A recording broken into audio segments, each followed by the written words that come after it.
This is Pet Life Radio. Let's talk pets.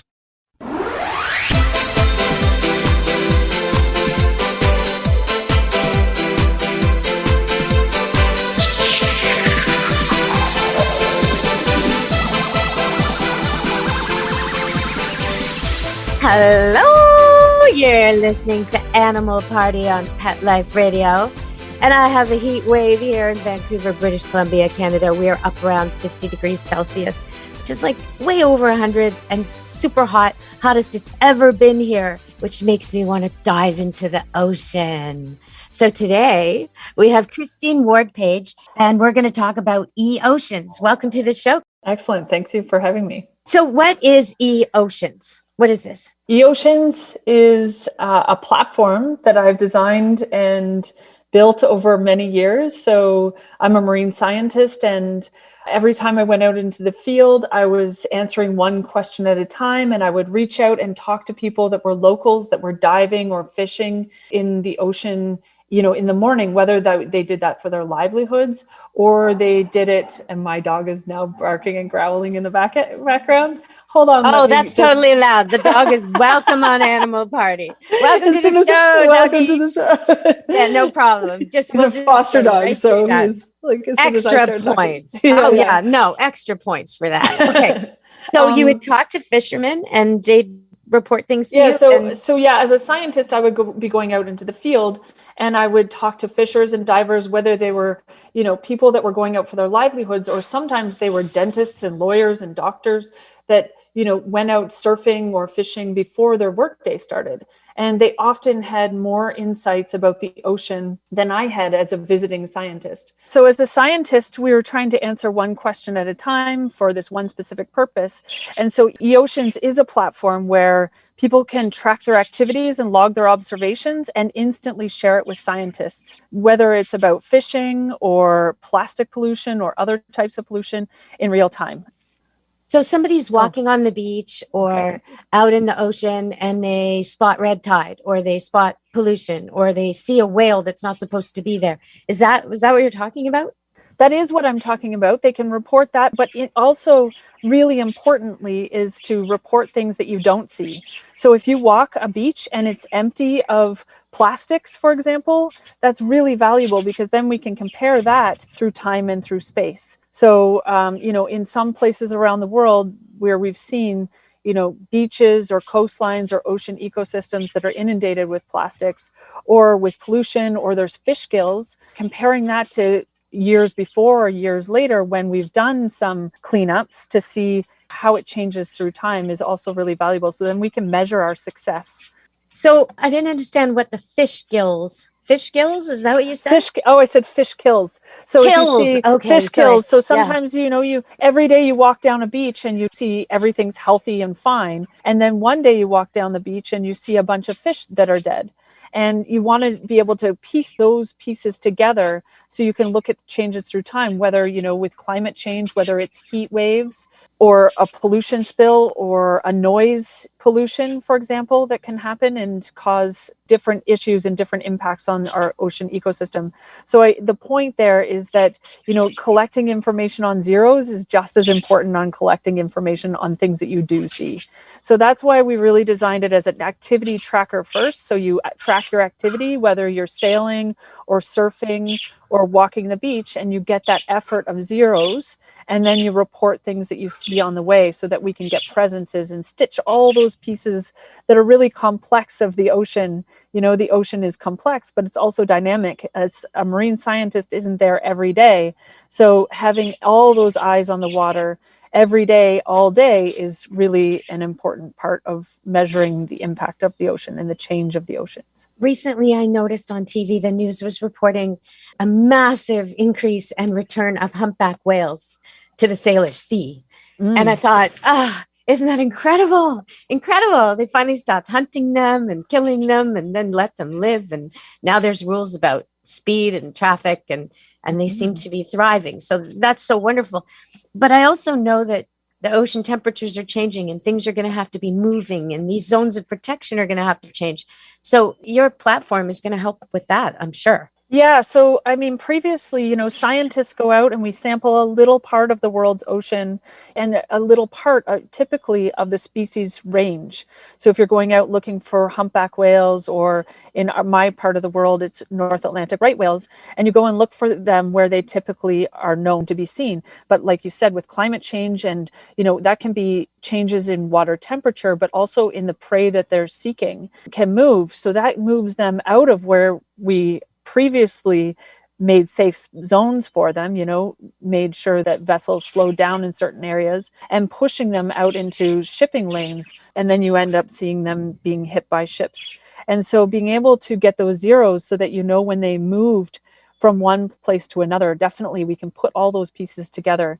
And then they start to interact not only with ships, but fishing and have other conflicts. And so we want to be able to put those pieces together to be able to understand and sort of mitigate some of those issues before, they end up in the media and on a beach, for example. Well, we're going to talk more about this when we come back from break, because your website's amazing. I went through it and I looked at so many things. There's things we can do, 5 things we can do right away to make it better for the oceans. And we'll go through that, but also just the different categories. We've just started to touch on it, you and I. So we'll be back from break to talk more about what you can report on eOceans and how you can get this, how you can download it, pick it up, get it, use it, and help the oceans recover. Stay tuned to Animal Party on Pet Life Radio. How many of you have pets? My hand's raised. Now think about how lucky you are to have such a sweet little pet in your life, and that pet is lucky to have you too. But unfortunately, there are countless pets out there that don't have a home to call their own. However, Bob's from Skechers is trying to change that. So we developed Bob's for dogs and cats to help pets in need. With every purchase of adorable Bob's footwear or fun, stylish apparel, or even the cutest Bob's pet accessories, Skechers makes a donation to Petco Love to help save shelter pets. And with your help, we've already saved the lives of over 1 million pets and raised over $7 million.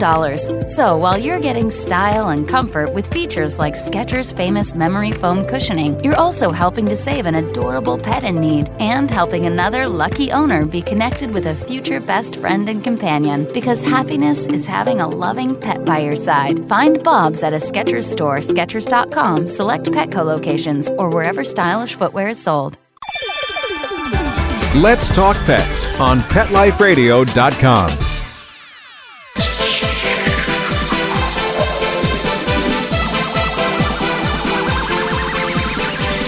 Hello, we're back on Animal Party, Pet Life Radio. We are taking a much needed plunge in the cool sea, in the oceans, in the rivers, in the lakes. I don't think it has to be an ocean. Does it have to be an ocean, Christine? Currently, it needs to be in an ocean. We have a species list of 500,000 species that are marine species. So there are some species that also go into freshwater ecosystems, of course. So you could report those there. Yes. Well, you think of things that go both ways, like all the seabirds fly over, go visit the salmon. There's a lot of crossover. But okay, so we're reporting on the oceans. How do people get this? So one is to download the app. You can download it in either the Play Store or the App Store and put it on your phone and then use it as your activity tracker next time you're by the beach. You can also join and follow teams. So we have over 28 global teams where you can join teams. And so when you log data, then you're automatically sharing relevant data to those teams. And so you can follow them. Even if you're not by the ocean right now and you can't contribute to those teams, you can still follow those teams to see how they're doing. Okay, so I thought it was a network of everyone connected. So if I report that I saw a seal today, it's going to go into the whole map of the world oceans that I saw a seal, right? Do I need the... You do. So there's a really important piece to eOceans, and that is that the data is owned by you. So if you go out and log data, we don't share it with everyone. We allow you to share it with who you want to share it with. And this way you're empowered to decide whether or not who you're sharing it with. This is an important piece around data sovereignty, self-declaration. And when we put data out into the public, I spent a lot of my early years of my career in places where, more dark places where they trade and target endangered species and commercially and valuable species. So by putting I report the humpbacks Yeah. in the Salish Sea and they go out and slaughter them. I get Well, you. it could be, yeah. In some places around the world, you're well protected and well managed and enforced, and other places aren't quite so fortunate. Places that have large EEZs, which is your economic exclusive zone, so the ocean territory is very large, and they have maybe one enforcement vessel. And so you don't really want to be going somewhere as a tourist and logging your observations and then sharing it with, potential poaching or illegal fishing companies. We've built it into the platform that there's trust between the user and who they're sharing it with. Oh, that makes sense. Okay. I mean, sometimes people feel like we could contribute, but we just don't know how. And there's so often, like I really think about the pollution in particular. If you spot red tide, or if you spot nets, or if you spot oil or something like this.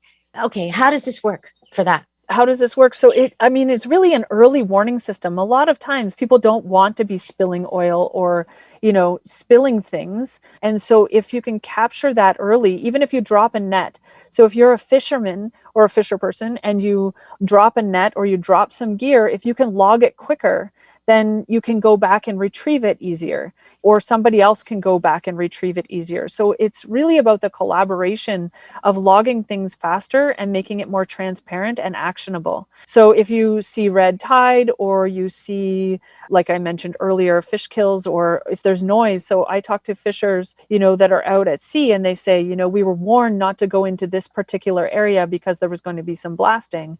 And they stayed out of that area, but they felt the noise way further away than that. So being able to document that in real time and then to be able to put those pieces together is really important. So for example, here in Atlantic Canada, if people see a whale inshore, they'll say, oh, yay, everyone gets excited. They saw a whale where they typically aren't seen. But we want to know, what caused that whale to come in there. It could be something positive. They're just following their prey, their food drive. We've cleaned up Halifax Harbor. So, maybe they're coming in there now and it's safe, or maybe something else has driven them in further inland. So being able to pull those pieces of the puzzle together is really important. Okay, so I want to talk about noise, but we're going to go to break and come back, because noise matters to the animals that live under the sea very much, the mammals that navigate by sonar. And we're going to talk about that. Stay tuned to Animal Party on Pet Life Radio. Take a bite out of your competition. Advertise your business with an ad in Pet Life Radio podcasts and radio shows. There is no other pet-related media that is as large and reaches more pet parents and pet lovers than Pet Life Radio. With over 7 million monthly listeners, Pet Life Radio podcasts are available on all major podcast platforms. And our live radio stream goes out to over 250 million subscribers on iHeartRadio, Odyssey, TuneIn, Stitcher, and other streaming apps. For more information on how you can advertise on the #1 pet podcast and radio network, visit PetLifeRadio.com/advertise today. Let's talk pets Let's talk pets on Pet Life Radio. Pet Life Radio. PetLifeRadio.com.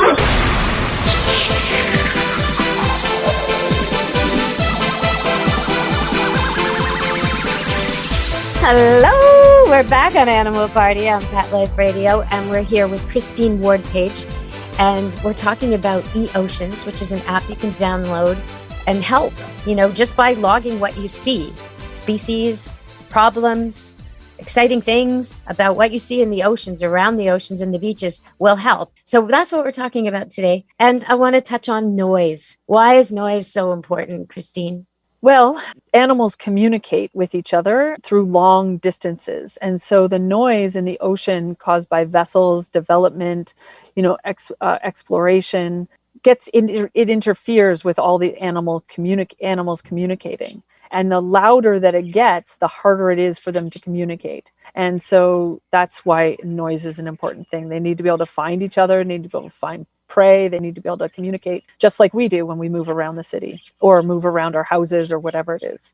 And so if you have this loud noise there, it makes it much harder and more stressful to do what you need to do in your day. So you mentioned the right whales. And it seems to me whenever when I look on the news occasionally and they show orcas, around Vancouver, Granville Island or something on a rare time when they go up and they eat the herring, everybody's so excited and happy and it's all great. And then they swim out again. But on your news, Montreal news, when I see the right whales, it's always like, oh no, why is he here? Will he get back? How are we going to save him? What are we going to do?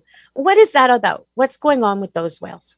So with those whales, I'm not an expert in those particular whales, but whales are always moving from different parts of the ocean, from one part of the ocean to the other, whether it's to have their babies or to mate or to feed. And so they're moving around and they're sort of weaving this needle around all the other things that are in the ocean, which is us. And so that's, yeah. And they're really sensitive to this noise thing, right? Like it's hard to imagine as a human that your eyes and your ears, everything that you use to navigate would be affected if right. So I don't know if you've ever been scuba diving, but the first time I was ever scuba diving, not first time ever scuba diving, but first time ever scuba diving when a massive ship came over top of me. I looked at my buddy. I was in Discovery Bay Marine Lab in Jamaica, and we were at 60 feet of depth. And we were studying corals, and a ship came. It was the first day that a big ship came into the harbor, and we both looked at each other with fear and then hit the ground underneath the corals. We knew that we weren't at risk, but it felt like we were about to be chopped up into, some sort of soup. And so we hit the ground. That's how loud it was inside of there. Our ears were covered, and that's, at 60 foot of depth. And that's just for one time. And we don't even have as good of hearing. So, these animals that are exposed to this all the time and their lives depend on it. We were just, sampling corals, like measuring and counting corals. So it was eye-opening to me, the sound. And, ever since then, when I'm under the water, I'm very acutely aware of just how much noise. And if you go onto a coral reef that's quiet, the very little that you hear some waves, at the surface, and you might hear parrotfish crunching, but it's pretty peaceful down there otherwise. Well, that makes sense to me. So the people you want to reach out to, is it just, well, it can't just be fishermen. Who else? Who would you like to attract? And what do you want them to report? Yeah, so it's really like a two-sided approach. One is the scientists and the managers and the decision makers. So then, they're making decisions about the ocean and they're studying the ocean, and they do it with a small fraction of information, and they make decisions. So when I talk to fishers and they say, the government's closing this location at the wrong time for this fish species, they should be closing it over here or over there, or that's a common conflict that's happening. So, they can use e-oceans to start a team to work with the fishers or the community, the beach walkers, the people who are cleaning the beaches, the people who are managing the beaches, even lifeguards, they're trying to keep the beaches safe for the people who are out there. And so you want to mitigate those human wildlife interactions, whether it's stingrays and jellyfish or sharks, or it's, pollution. So there's so many dimensions on the, the team side, the team creation side, but on the user side. So these are explorers, if you're just walking the beach, or if you're out sailing with your friends, or if you're a scientist, or if you're a fisher, you're going out deep sea fishing, whether it's professional or a recreational or just as a tourist, you can use it and you log your observations, but then you also have your own data. So you can think of it as your own logbook or your own journal or your own travel journal, for example, and you have that data forever. And we give you an impact report, so you can see if you've joined, 15 or 100 different shark teams and seahorse teams and turtle teams. You can see how all the impact that you're having on all these different science related projects on that side too. That's super cool. I think I'm gonna look into this, because I do spend time on the beach. I'm not, I live on a mountain inland, about an hour away from the ocean. I'm near lakes and rivers, the rivers that feed into the ocean. But I do. So if I was walking along the river and I saw a sturgeon jump, I can't report that because it's the river. That's the thing, going back to, it's your data for you. So if you want to report that, and if you're, out fishing or walking along the river and you see a sturgeon jump and you want to record that, that's you, and you would have that for yourself. But that wouldn't go to any teams, because there's no teams in that river. So everything is sort of like teams are based on a location of the ocean. So you define the boundaries of the area of interest. And then only when you're inside of that area, that data gets streamed to that team. The relevant data gets streamed to that team. Is this easy to use, though, for like the average person who just wants to report they saw a sick seal or a bird with the fishing line caught around its beak and they want to help? Like, does this actually in real time make a difference? I can give one example of, so where this even started was people love manta rays. When they noticed that they were disappearing, alarms started to ring and they brought it to my attention. And so we crowdsourced observations from ocean explorers. These are people with more than 2 years of expertise in the ocean, crowdsourced their observations of where they saw them in the ocean, where they saw them being fished and landed on the beaches, and where they saw them being sold in the markets. And then we compared that to what's the FAO data, which is where all the countries report their catch data. And we compared that. So only 2 countries reported catching manta rays, but they were being caught and sold in markets around the world. And so that discrepancy between what's called IUU fishing, illegal, unreported, and undocumented fishing. So that was showing that international trade was threatening that species. And so that's what helped them get onto the endangered species list. So by collaborating with scientists and ocean explorers around the world, we were like able to make that action and bring that data together really quickly to get an action very quickly. Okay, can you tell people how, because we have to finish the show, we're running out of time, Christine. Okay. Can you tell people how they can find out more, how they can get it? Go to one of the app stores, download it. It takes a little bit of time because there's a lot of species that are attached to the app, but then you just turn it on when you go to the beach and press start and then just log as you go. And then at the end, press stop and sync it to your cloud. So it's very easy to get going. Well, thank you so much for joining us. I know I've already got you booked to come back on a follow-up show because we didn't get to half of my questions. And I really want to talk about how people, and we'll go into it more on the next show, but reduce your carbon, sustainable seafood only, talk about it with everybody, no plastics, and keep yourself educated. Those are the 5 things I learned from the eOceans website about what I can do right now to make things better, besides getting the app and reporting what I see. So, Christine, I hope you'll come back. We'll do more. I want to talk to you so much more about your app and how you're helping the oceans. Thank you for joining us here at Animal Party. Thank you. Thanks for having me. All right, everybody. That was Christine Ward-Paige. eOceans is her app. And from me, Deb Wolf, and Animal Party and Pet Life Radio, and the budgies in the background, be good to your animals. Let's Talk Pets, every week on demand, only on PetLifeRadio.com.